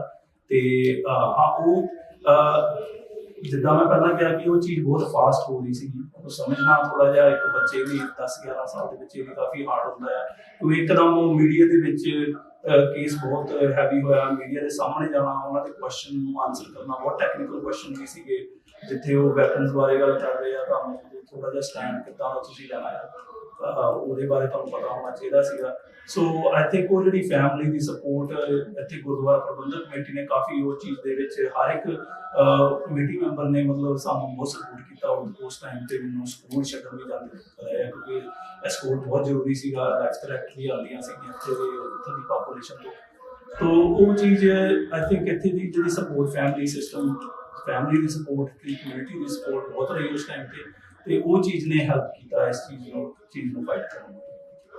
So that decision and the case basically has a number of things. So you have religious freedoms, you have multiculturalism, you have equality, and you have accommodation. However, even though the win was in favor of those things, the reactions, they were not what at least I would expect. So Buckwheat Singh, can you talk about the impact that this decision had on Quebec's, for example, national building agenda or the Quebec's approach to secularism? What did this do? Because there were polls after this, some saying 6 out of 10 Quebecois, they actually do not want the Quran. They see it as a threat to safety. There was a lot of people that were not happy with this. So what were those reactions? How did this shape it? And can you kind of bridge it to the current context? ਹਾਂਜੀ, ਸੋ ਭਾਵੇਂ supreme court ਨੇ ਆਪਣਾ ਫੈਸਲਾ ਸੁਣਾ ਦਿੱਤਾ ਇਸ case ਦੇ ਵਿੱਚ, ਆਪਾਂ ਇਹ ਚੀਜ਼ ਨਾ ਭੁੱਲੀਏ ਕਿ ਕੁਬੈਕ ਜਿਹੜਾ ਆ, ਕਿ ਤੁਸੀਂ ਇੱਥੇ ਦੇ ਰਹਿਣ ਵਾਲੇ ਹੋ, ਮੈਂ ਤੁਹਾਨੂੰ ਕੀ ਸਮਝਾਵਾਂ, ਤੁਸੀਂ ਮੇਰੇ ਨਾਲ ਜ਼ਿਆਦਾ ਜਾਣਦੇ ਹੋ, ਇਹ ਇੱਕ ਡਿਫਰੈਂਟ ਸੋਸਾਇਟੀ, ਇਹ ਆਪਣੇ ਆਪ ਨੂੰ ਇੱਕ ਨੇਸ਼ਨ ਸਮਝਦੇ ਨੇ, ਆਪਣੀ ਆਰਟ ਪਹਿਚਾਣ ਜਿਹੜੀ ਹੈਗੀ ਆ ਉਸ ਵਾਸਤੇ ਉਹ ਬੜੇ ਤਤਪਰ ਰਹਿੰਦੇ ਨੇ ਕਿ ਇਸ ਚੀਜ਼ ਨੂੰ ਗਵਾਉਣਾ ਨਹੀਂ ਚਾਹੁੰਦੇ। ਤੇ ਐਜ਼ ਅ ਸਿੱਖ ਆਪਾਂ ਇਸ ਚੀਜ਼ ਨੂੰ ਸਮਝਦੇ ਵੀ ਹਾਂ, ਜਿਹੜੇ ਬਜ਼ੁਰਗ ਬੈਠੇ ਨੇ ਕਾਫੀ ਸਮੇਂ ਤੋਂ ਇੱਥੇ ਰਹਿੰਦੇ ਨੇ, ਉਹ ਤੁਹਾਨੂੰ ਦੱਸ ਸਕਦੇ ਨੇ ਔਰ ਜਾਣਦੇ ਨੇ ਕਿ ਜਿਹੜੇ ਪਹਿਲਾਂ ਸੈਪਰੇਟਿਸਟ ਹੁੰਦੇ ਸੀ ਨਾ, ਉਹਨਾਂ ਦੇ ਖਾਲਿਸਤਾਨੀ ਜਿਹੜੇ ਸਾਡੇ ਵਿੱਚ ਸਿੰਘ ਨੇ, ਉਹਨਾਂ ਨਾਲ ਬੜੇ ਸੋਹਣੇ ਸੰਬੰਧ ਹੁੰਦੇ ਸੀ, ਕਿਉਂਕਿ ਇੱਕ ਦੂਜੇ ਨੂੰ ਸਮਝਦੇ ਸੀ ਕਿ ਇਹ ਆਪਣੀ ਆਜ਼ਾਦੀ ਵਾਸਤੇ ਲੜ ਰਹੇ ਨੇ ਤੇ ਅਸੀਂ ਆਪਣੀ ਆਜ਼ਾਦੀ ਵਾਸਤੇ ਲੜ ਰਹੇ ਹਾਂ। ਸੋ ਉਹਨਾਂ ਦੀ ਇੱਕ ਕਾਮਨੈਲਿਟੀ ਸੀ, ਤੇ ਹਾਲੇ ਤੱਕ ਉਹ ਥੋੜੀ ਬਹੁਤੀ ਦਿਸਦੀ ਵੀ ਹੈ। ਜਿੱਦਾਂ ਪਿਛਲੇ ਸਾਲ ਆਪਾਂ ਪਾਰਲੀਮੈਂਟ ਦੇ ਉੱਤੇ ਇੱਕ ਫੰਕਸ਼ਨ ਕੀਤਾ ਸੀ, ਜਿਹੜਾ ਹਰੇਕ ਸਾਲ ਆਪਾਂ ਕਰਦੇ ਆ, ਇਸ ਸਾਲ ਵੀ ਟਿਊਜ਼ਡੇ ਮੰਗਲਵਾਰ ਵਾਲੇ ਦਿਨ ਇਹ ਹੋਣਾ ਹੈ, ਉਹ ਸਾਰਿਆਂ ਨੂੰ ਸੱਦਾ ਹੈ। ਬਲਾਕ ਕੁਬੈਕਵਾ ਦੀ ਜਿਹੜੀ ਉੱਥੇ ਬੁਲਾਰਾ ਉੱਥੇ ਉਹਨੂੰ ਚੁਣਿਆ ਗਿਆ ਸੀ, ਉਹ ਬੋਲੀ ਕਹਿੰਦੀ ਕਿ ਤੁਹਾਡੇ ਜੈਨੋਸਾਈਡ ਨੂੰ ਅਸੀਂ ਰੈਕਗਨਾਈਜ਼ ਕਰਦੇ ਹਾਂ। ਹਾਲਾਂਕਿ ਸਾਡੀ ਦਸਤਾਰ ਨੂੰ ਵੀ ਉਹ ਰੈਕਗਨਾਈਜ਼ ਕਰਦੇ, ਕੁਝ ਹੋਰ ਨਹੀਂ ਰੈਕਗਨਾਈਜ਼ ਕਰਦੇ, ਪਰ ਸਾਡੀ ਜੋ ਇਹ ਆਜ਼ਾਦੀ ਦਾ ਸੰਘਰਸ਼ ਆ ਜਾਂ ਜੈਨੋਸਾਈਡ ਆ, ਉਸ ਨੂੰ ਰੈਕਗਨਾਈਜ਼ ਕਰਦੇ। ਸੋ ਜਦੋਂ ਇਹ ਫੈਸਲਾ ਆਇਆ, ਉਹਨਾਂ ਵੱਲੋਂ ਇਹ ਸੀ ਕਿ ਇੱਕ ਕੈਨੇਡਾ ਦੇ ਕੋਰਟ ਨੇ ਸਾਡੇ ਕਲਚਰ ਦੇ ਉੱਤੇ ਇਹ ਥੋਪਿਆ ਆ ਕਿ ਅਸੀਂ ਚੀਜ਼ ਨੂੰ ਚਾਹੁੰਦੇ ਨਹੀਂ ਕਿ ਜੇ ਬਾਹਰੋਂ ਇੱਥੇ ਰਹਿਣ ਵਾਸਤੇ ਆਏ ਨੇ ਤਾਂ ਸਾਡੇ ਵਰਗੇ ਬਣ ਕੇ ਰਹਿਣ। ਇਹ ਚੀਜ਼ ਇੱਥੇ ਸਾਨੂੰ ਪ੍ਰਵਾਨ ਨਹੀਂ ਹੈਗੀ, ਪਰ ਇਹ ਸੁਪਰੀਮ ਕੋਰਟ ਦਾ ਫੈਸਲਾ ਹੋਣ ਕਰਕੇ ਉਹਨਾਂ ਕੋਲ ਕੋਈ ਚਾਰਾ ਨਹੀਂ ਸੀ। ਬਟ ਹੁਣ ਆਪਾਂ ਦੇਖਦੇ ਹਾਂ ਕਿ ਇਹਨਾਂ ਨੇ ਇੱਕ ਨਵਾਂ ਟੂਲ ਜੋ ਚਾਰਟਰ ਦੇ ਵਿੱਚ ਹੀ ਆ, ਉਹ ਸੈਕਸ਼ਨ 33 ਉਸ ਨੂੰ ਨੌਟਵਿਥਸਟੈਂਡਿੰਗ ਕਲੌਜ਼ ਕਹਿੰਦੇ ਨੇ। ਨੌਟਵਿਥਸਟੈਂਡਿੰਗ ਕਲੌਜ਼ ਦਾ ਇਹ ਮਤਲਬ ਆ ਕਿ ਤੁਸੀਂ 5 ਸਾਲਾਂ ਵਾਸਤੇ ਕੋਈ ਵੀ ਜਿਹੜਾ ਕਾਨੂੰਨ ਹੈਗਾ, ਜਿਹੜਾ ਗੈਰ ਕਾਨੂੰਨੀ ਉਹਦਾ ਹੋਊਗਾ, ਚਾਰਟਰ ਦੀ ਉਲੰਘਣਾ ਕਰਦਾ ਹੋਊਗਾ, ਤੁਸੀਂ ਉਸ ਚੀਜ਼ ਨੂੰ 5 ਸਾਲਾਂ ਵਾਸਤੇ ਸਸਪੈਂਡ ਕਰ ਸਕਦੇ ਹੋ ਤੇ ਹਰੇਕ 5 ਸਾਲਾਂ ਬਾਅਦ ਤੁਸੀਂ ਉਸ ਨੂੰ ਰਿਨਿਊ ਕਰ ਸਕਦੇ ਹੋ। ਸੋ ਜਦੋਂ ਉਹਨਾਂ ਨੇ ਹੁਣ ਮੁਸਲਮਾਨ ਇੱਥੇ ਮੇਨ ਤਾਂ ਹੁਣ ਸਾਡੇ ਉੱਤੇ ਇਹ ਪਾਬੰਦੀ ਕਿਉਂ ਲੱਗ ਰਹੀਆਂ ਨੇ, ਕਿਉਂਕਿ ਉਹਨਾਂ ਨੂੰ ਮੁਸਲਮਾਨ ਕੌਮ ਦੇ ਨਾਲ ਪ੍ਰੋਬਲਮ ਹੈਗੀ। ਜਿਹੜਾ ਨਿਕਾਬ ਪਹਿਨਦੇ ਨੇ ਜਾਂ ਹਿਜਾਬ ਪਹਿਨਦੇ ਨੇ, ਉਸ ਚੀਜ਼ ਨੂੰ ਲਾਈਕ ਨਹੀਂ ਕਰਦੇ। ਉਹ ਕਹਿੰਦੇ ਨੇ ਇਹ ਬਰਾਬਰਤਾ ਦੇ ਵੈਲਿਊਜ਼ ਤੋਂ ਉਲਟ। ਪਰ ਵਾਂਸ ਅਗੇਨ ਤੁਸੀਂ ਇੱਥੇ ਰਹਿਣ ਵਾਲੇ ਹੈਗੇ ਹੋ, ਇਹ ਕਲਚਰ ਕਿਸ ਤਰ੍ਹਾਂ ਦਾ ਆ, ਮੈਂ ਤਾਂ ਆਰਗੂ ਕਰੂੰਗਾ ਕਿ ਇਸਤਰੀਆਂ ਦਾ ਸਤਿਕਾਰ ਤੇ ਬਰਾਬਰਤਾ ਇਹਨਾਂ 'ਚ ਕਿੰਨੀ ਹੈਗੀ ਆ, ਉਹ ਤੁਸੀਂ ਆਪ ਹੀ ਜੱਜ ਕਰ ਸਕਦੇ ਹੋ। ਇਸ ਬਾਰੇ ਮੈਂ ਬਾਹਲਾ ਨਹੀਂ ਕਹਿਣਾ ਚਾਹੁੰਦਾ, ਪਰ ਇਕੁਆਲਿਟੀ ਦਾ ਜਿਹੜਾ ਸੰਦੇਸ਼ ਹੈਗਾ, ਜਿੱਦਾਂ ਇਸ ਕਲਚਰ ਨੇ ਇੰਡੀਜੀਨਸ ਨਾਲ ਕੀਤਾ ਆ, ਉਹ ਕੀਤਾ ਆ ਕਿ ਉਹ ਹੋਰਨਾਂ ਕੌਮਾਂ ਨੂੰ ਬਰਾਬਰਤਾ ਦੀ ਪਰਿਭਾਸ਼ਾ ਸਮਝਾਉਣ ਦੇ ਵਿੱਚ ਮੈਂ ਕਹੂੰਗਾ ਉਹਨੂੰ ਆਪ ਹੀ ਲੱਜਾਣੀ ਚਾਹੀਦੀ ਆ ਕਿ ਅਸੀਂ ਕੀ ਕਰ ਰਹੇ ਹਾਂ ਤੇ ਕੀ ਸਮਝਾ ਰਹੇ ਹਾਂ, ਕਿਉਂਕਿ ਸਾਡੀ ਕੌਮ ਜਿਹੜੀ ਆ, ਜਿਹੜੇ ਕੋਈ ਬੀਬੀਆਂ ਦਸਤਾਰਾਂ ਸਜਾਉਂਦੀਆਂ ਨੇ, ਇਸ ਕਰਕੇ ਨਹੀਂ ਸਜਾਉਂਦੀਆਂ ਕਿ ਉਹਨਾਂ ਨੂੰ ਮਜਬੂਰ ਕਰਕੇ ਦਸਤਾਰਾਂ ਦੇ ਸਿਰ ਤੇ ਬੰਨੀਆਂ ਗਈਆਂ ਨੇ, ਉਹ ਆਪਣਾ ਫਰਜ਼ ਸਮਝਦੀਆਂ ਹੋਈਆਂ, ਆਪਣਾ ਹੱਕ ਸਮਝਦੀਆਂ ਹੋਈਆਂ, ਬਰਾਬਰਤਾ ਦੇ ਹੱਕ ਕਰਕੇ ਉਹ ਦਸਤਾਰਾਂ ਸਜਾਉਂਦੀਆਂ ਨੇ ਤੇ ਇੱਕ ਇੰਪਾਵਰਮੈਂਟ ਦੀ ਇੱਕ ਨਿਸ਼ਾਨੀ ਹੈਗੀ ਆ। ਸੋ ਹਿਜਾਬ ਭਾਵੇਂ ਉਹ ਕਹਿਣ ਕੇ ਗੁਲਾਮੀ ਦੀ ਨਿਸ਼ਾਨੀ ਹੈ, ਦਸਤਾਰ ਤਾਂ ਸਾਡੀ ਪੂਰਨ ਆਜ਼ਾਦੀ ਦੀ, ਬਰਾਬਰਤਾ ਦੀ ਨਿਸ਼ਾਨੀ ਹੈ। ਪਰ ਇਸ ਨਿਕਾਬ ਤੇ ਹਿਜਾਬ ਦੇ ਬੈਨ ਦੀ ਆੜ ਥੱਲੇ ਉਹਨਾਂ ਨੇ ਸਾਡੇ ਦਸਤਾਰ ਦੇ ਉੱਤੇ, ਕਕਾਰਾਂ ਦੇ ਉੱਤੇ ਇਹ ਪਾਬੰਦੀਆਂ ਲਾਈਆਂ ਨੇ ਤੇ ਉਹਨਾਂ ਨੇ ਹੁਣ ਜਿਹੜਾ ਬਿੱਲ ਸੈਕਸ਼ਨ 33 ਜਿਹੜਾ ਇੱਕ ਐਮਰਜੈਂਸੀ ਕਲੌਜ਼ ਮੰਨਿਆ ਜਾਂਦਾ ਸੀ ਨਾਟ ਸਟੈਂਡਿੰਗ, ਉਸ ਦੀ ਹੁਣ ਖੁੱਲ੍ਹੇਆਮ ਸ਼ਰੇਆਮ ਵਰਤੋਂ ਕਰਨੀ ਸ਼ੁਰੂ ਕਰ ਦਿੱਤੀ ਹੈ ਕਿ ਜੇ ਸਾਨੂੰ ਕੋਈ ਕਾਨੂੰਨ ਚੰਗਾ ਨਾ ਲੱਗੇ ਤਾਂ ਆਪਾਂ ਇਸ ਚੀਜ਼ ਨੂੰ ਯੂਜ਼ ਕਰਕੇ ਆਪਾਂ ਜੋ ਮਰਜ਼ੀ ਆਪਾਂ ਇੱਥੇ ਲਾਗੂ ਕਰਾਵਾਂਗੇ, ਸਾਡਾ ਆਪਣਾ ਦੇਸ਼ ਹੈ, ਜੋ ਮਰਜ਼ੀ ਕਰੀਏ।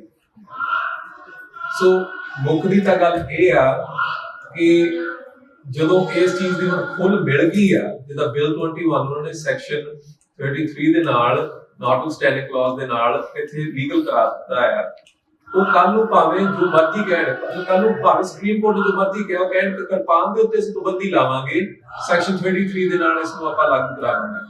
ਉਹ ਕਹਿ ਦੇਣ ਕਿ ਬਰਾਊਨ ਸਕਿਨ ਵਾਲੇ ਸਾਡੇ ਦੁਕਾਨਾਂ 'ਚ ਨਹੀਂ ਆ ਸਕਦੇ, ਸੈਕਸ਼ਨ 33 ਆਪਾਂ ਲਾਗੂ ਕਰਾ ਕੇ ਇਹ ਵੀ ਉਹ ਕਹਿ ਸਕਦੇ ਨੇ, ਜੋ ਮਰਜ਼ੀ ਉਹ ਕਰਨ ਤਕਰੀਬਨ, ਮਤਲਬ ਕੁਝ ਪਾਬੰਦੀਆਂ ਹੈਗੀਆਂ ਨੇ ਪਰ ਬਹੁਤ ਕੁਝ ਉਹ ਗਲਤ ਕਰ ਸਕਦੇ ਨੇ।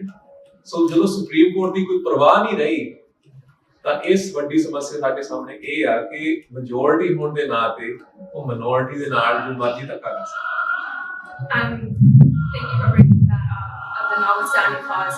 So in Canada, we have the Charter of Rights and Freedoms, something that a lot of us pride ourselves on. Canada prides itself on being a multicultural nation. And it equips us with all these great values, all these great freedoms and protections, minority rights being one of them, religious freedom, and a whole bunch of others. The notwithstanding clause gives the government power to take away those. The thing I really struggle with is, in Canada, we're a multicultural society. In Quebec, they have their own charter, and they have two cultures, or they have the French culture that they're trying to protect, right? So that's their justification. Bakit Singh, could you dive deeper into what secularism means? Canada is supposedly a secular nation as well. There's different metrics to that. There's different ways. Secularism could mean that you're respecting, for example, faith and respecting the government's policies. Why is Quebec's notion of secularism so different from the rest of Canada? What does that mean? And could you just touch a little bit on the historical landscape that gave rise to this? So, once again, ਤੁਹਾਡੇ ਵਿੱਚੋਂ ਕਈ ਜਿਹੜੇ ਹੋਣਗੇ ਜਿਹੜੇ ਮੇਰੇ ਨਾਲੋਂ ਕਿਤੇ ਜ਼ਿਆਦਾ ਜਾਣਦੇ ਹੋ ਇਸ ਵਿਸ਼ੇ ਬਾਰੇ, ਪਰ ਕਿਬੈਕ ਦਾ ਜਿਹੜਾ ਸੱਭਿਆਚਾਰ ਆ ਉਹ ਫਰਾਂਸ ਦੇ ਨਾਲ ਜੁੜਿਆ ਹੋਇਆ ਤੇ ਇਹ ਦੋਨੋਂ ਜਿਹੜੇ ਸੱਭਿਆਚਾਰ ਨੇ ਇਹ ਕੈਥੋਲਿਕ ਚਰਚ ਦੇ ਨਾਲ ਇਹਨਾਂ ਦਾ ਇੱਕ ਅਜੀਬੋ-ਗਰੀਬ ਜਿਹਾ ਇੱਕ ਰਿਸ਼ਤਾ ਆ ਕਿ ਕੈਥੋਲਿਕ ਚਰਚ ਨੇ ਇਹਨਾਂ ਲੋਕਾਂ ਦੇ ਉੱਤੇ ਵਧੀਕੀਆਂ ਕੀਤੀਆਂ, ਧੱਕੇ ਕੀਤੇ, ਤੇ ਇਸ ਕਰਕੇ ਉਹ ਧਰਮ ਦੇ ਨਾਲ, ਰਿਲੀਜਨ ਦੇ ਨਾਲ ਉਹ ਇੱਕ ਤਰ੍ਹਾਂ ਦੀ ਸ਼ੱਕ ਦੀ ਨਿਗਾਹ ਨਾਲ ਹੀ ਦੇਖਦੇ ਆ ਕਿ ਨਫ਼ਰਤ ਵੀ ਕਰਦੇ। ਸੋ ਉਹ ਜੋ ਸੈਕੂਲਰਿਜ਼ਮ ਦੀ ਪਰਿਭਾਸ਼ਾ ਬਾਕੀ ਦੁਨੀਆ ਦੇ ਵਿੱਚ, ਕੈਨੇਡਾ ਦੇ ਵਿੱਚ ਹੈਗੀ ਆ, ਉਹ ਇਹ ਆ ਕਿ ਕਿਸੇ ਧਰਮ ਨੂੰ ਨਾ ਐਡਵਾਂਟੇਜ ਮਿਲੇ ਨਾ ਡਿਸਐਡਵਾਂਟੇਜ ਮਿਲੇ, ਕਿ ਤੁਸੀਂ ਪਬਲਿਕ ਸਪੇਸ ਦੇ ਵਿੱਚ ਐਗਜ਼ਿਸਟ ਕਰ ਸਕਦੇ ਹੋ ਪਰ ਕਿਸੇ ਨੂੰ ਕੋਈ ਸਪੈਸ਼ਲ ਰਾਈਟ ਜਾਂ ਡਿਸਐਡਵਾਂਟੇਜ ਨਹੀਂ ਹੋਣਾ ਚਾਹੀਦਾ। ਲਾਈਸਿਟੀ ਜੋ ਕਿਬੈਕ ਦਾ ਇੱਕ ਵੈਲਿਊ ਆ ਉਹ ਸੈਕੂਲਰਿਜ਼ਮ ਨਾਲੋਂ ਅਲੱਗ ਆ। ਉਹ ਇਹ ਆ ਕਿ ਪਬਲਿਕ ਸਪੇਸ ਦੇ ਵਿੱਚ ਸਾਨੂੰ ਤੁਹਾਡਾ ਰਿਲੀਜੀਅਨ ਜਿਹੜਾ ਹੈ ਉਹ ਦਿਸਣਾ ਨਹੀਂ ਚਾਹੀਦਾ। ਉਹ ਤੁਸੀਂ ਐਗਜ਼ਿਸਟ ਕਰੋ ਪਰ ਤੁਹਾਡਾ ਧਰਮ ਜਿਹੜਾ ਆ ਉਹ ਤੁਹਾਡਾ ਨਿੱਜੀ ਘਰ ਦਾ ਘਰੇਲੂ ਮਸਲਾ ਆ, ਇਹ ਬਾਹਰ ਸਾਨੂੰ ਦਿਸਣਾ ਨਹੀਂ ਚਾਹੀਦਾ ਕਿਸੇ ਰੂਪ ਦੇ ਵਿੱਚ। ਤੇ ਸਾਡੇ ਵਿੱਚ ਸਿੱਖ ਧਰਮ ਦੇ ਵਿੱਚ ਤਾਂ ਸਾਡੇ ਇਹ ਵਿਵੇਕ ਦਾ ਨੋਸ਼ਨ ਇਹੀ ਆ ਕਿ ਸਾਡੀ ਦੁਬਦਾ ਕੋਈ ਨਹੀਂ, ਮੀਰੀ ਤੇ ਪੀਰੀ ਇਕੱਠੇ ਨੇ, ਸਾਡਾ ਘਰ ਦਾ ਜੀਵਨ ਤੇ ਬਾਹਰ ਦਾ ਜੀਵਨ ਇੱਕ ਆ ਕਿ ਅਸੀਂ ਜਿਹੜੇ ਕਕਾਰ ਨੇ ਉਹ ਕਦੇ ਸਿਰਫ ਗੁਰਦੁਆਰੇ ਵਾਸਤੇ ਨਹੀਂ ਪਹਿਨਦੇ, ਅਸੀਂ ਆਲ ਦਾ ਟਾਈਮ ਭਾਵੇਂ ਜਿੱਥੇ ਮਰਜ਼ੀ ਸਾਡੇ ਵਾਸਤੇ ਉਹੀ ਗੁਰਦੁਆਰਾ ਹੈ। ਉਹ ਇਸ ਚੀਜ਼ ਨੂੰ ਸਮਝਦੇ ਨਹੀਂ ਹੈਗੇ। ਤੇ ਮੈਂ ਆਰਗੂ ਕਰੂੰਗਾ ਸਾਡਾ ਨੋਸ਼ਨ ਜਿਹੜਾ ਹੈ ਨਾ is a strong argument to be made ਕਿ ਇਹ ਐਕਚੁਅਲੀ ਸੁਪੀਰੀਅਰ ਹੈ ਨਾ ਕਿਉਂਕਿ ਉਹ ਇਹ ਚਾਹੁੰਦੇ ਨੇ ਕਿ ਜਿਹੜਾ ਕੋਈ ਧਰਮ ਫੋਲੋ ਕਰਦਾ ਭਾਵੇਂ ਕੋਈ ਐਡਵਾਂਟੇਜ ਨਾ ਉਹਨੂੰ ਮਿਲਦਾ ਹੋਵੇ ਪਰ ਅਸੀਂ ਨੂੰ ਡਿਸਐਡਵਾਂਟੇਜ ਹੈ ਕਿ ਅਸੀਂ ਤੁਹਾਨੂੰ ਨਹੀਂ ਦਵਾਂਗੇ ਤੁਸੀਂ ਧਰਮ ਤੁਸੀਂ ਫੋਲੋ ਕਰਨਾ ਹੁਣ ਪਬਲਿਕ